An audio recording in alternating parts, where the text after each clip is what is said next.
This is the first podcast on skulls. And before I start the lateral skull, which is on page 1 of your handout down here, I'm going to go over some of the terms up here associated with bone. And so a lot of these are already terms that have been on your bone marking sheet and we've done in previous podcasts. So don't forget to go through a lot of these. The top one that's sort of deleted up here is the articulating cartilage pad that's going to sit on the top of the head, proximal head, and also the distal head should have one. But that's just called articulating cartilage pad. So it's that blue area of hyaline cartilage CT. And then as we go down, they're just showing you this is the epiphysis, proximal epiphysis. This is the distal epiphysis. And we know epiphysis means head. And then we have right here, that's your growth plate. And that's called epiphyseal plate right there. And when it becomes hardened after it mineralizes, it just leaves like a line right there, right underneath the proximal epiphysis. And there's also one down here. We also have a distal one, but it's not labeled, and she didn't even show it in the picture. And then the diaphysis is the main part of the long and the short bones right here. And that is red marrow in the inside. When you get older, the red marrow turns to fat mainly, and so it's adipose CT after age 60 in some of your bones, not all your bones, but some. So that is called the red bone marrow cavity, and that's a yellow bone marrow cavity. Another term for bone marrow cavity is medullary cavity. All right, and then we have the shaft here. The real name for shaft is diaphysis, which you have heard before. And so in the middle here, it's just showing you the difference between compact bone, which is underneath the periosteum, and this is the spongy bone that's going to have the holes in it.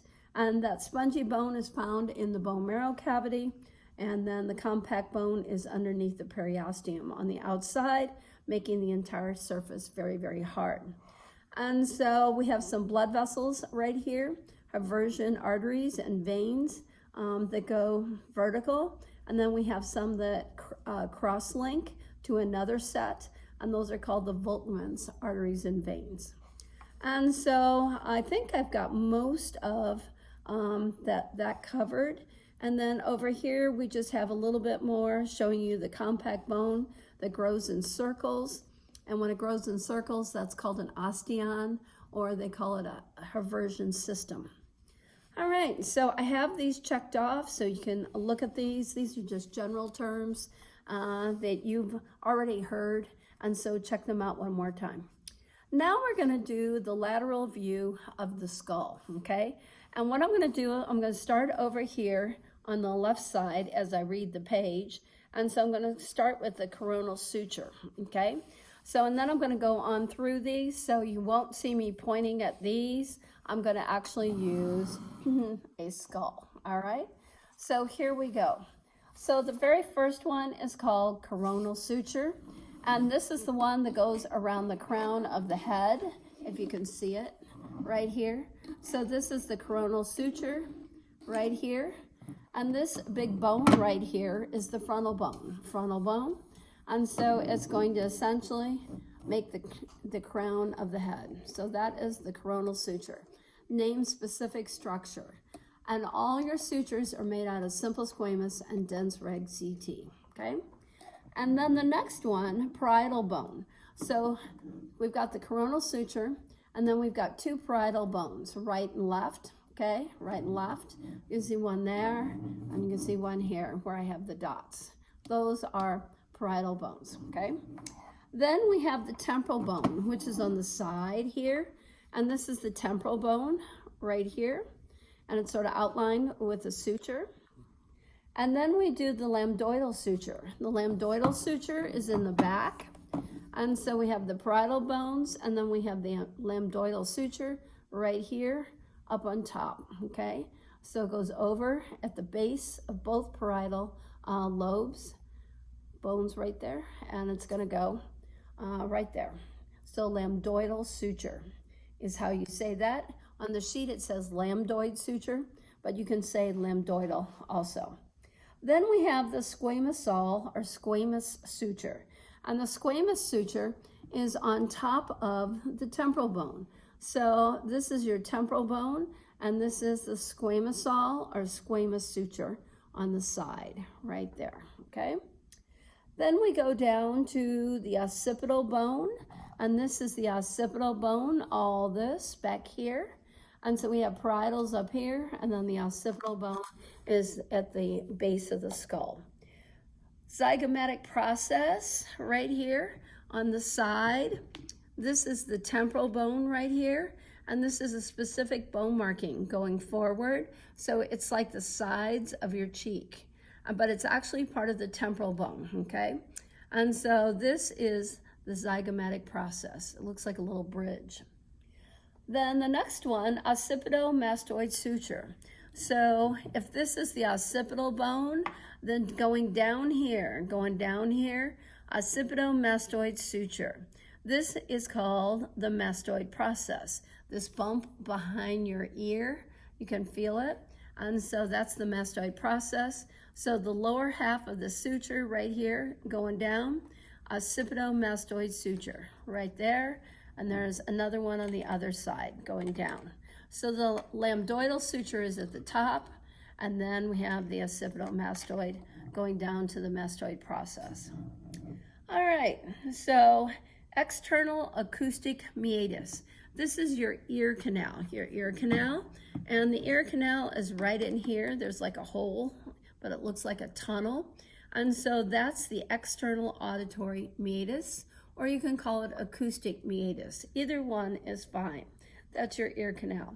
Mastoid process is right here again, the bump right behind your ear. You can feel it, and there it is, the mastoid process. And then we do styloid process. The styloid process is right anterior in front of the mastoid, and it looks like a spine right there. And so that is your styloid process. Looks like a spine. You can also call it styloid spine because it is sharp, a sharp projection. Then we have the mandibular condyle. So here is the mandible bone right here. Most of you know this. It's the jawbone. Name the bone, mandible. And then up here, it goes into its socket. And so right here, it has a rounded projection right here, and that is called the mandibular condyle, okay? And then there's a piece of cartilage right here, and there's a fossa, a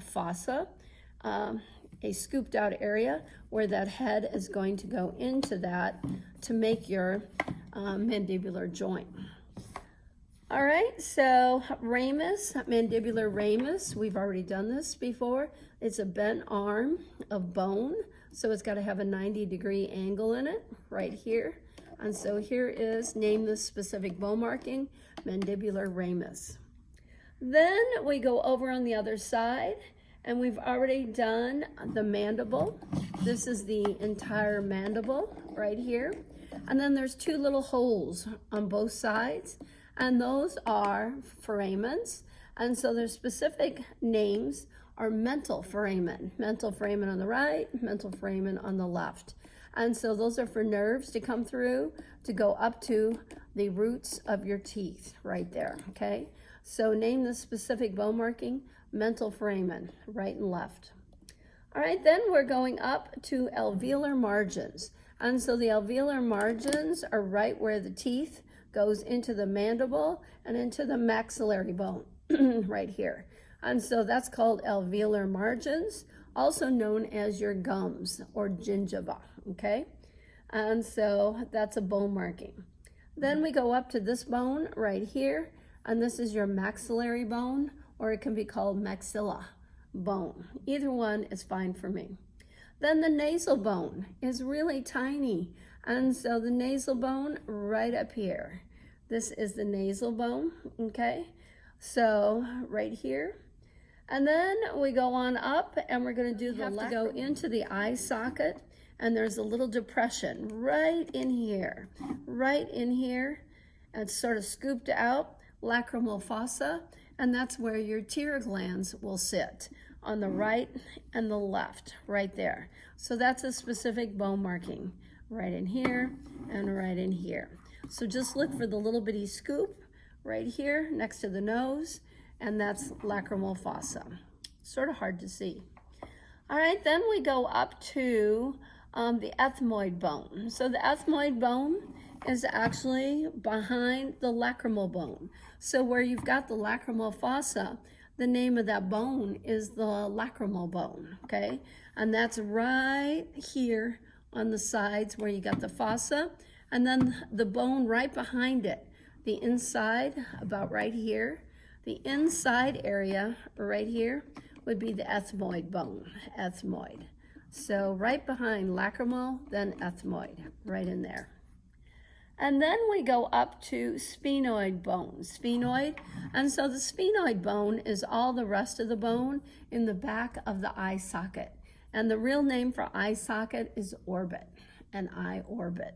And so, or you can say eye socket, but anyway, all of this back here is the sphenoid bone, okay? The sphenoid bone, and it's in both sockets right here, orbits. All right, and then the last thing we have, frontal bone. Frontal bone is right here, and so that covers everything from a lateral view. There it is, lateral view, that you can see everything that we just went over, and so it would match this picture right here, okay? There it is.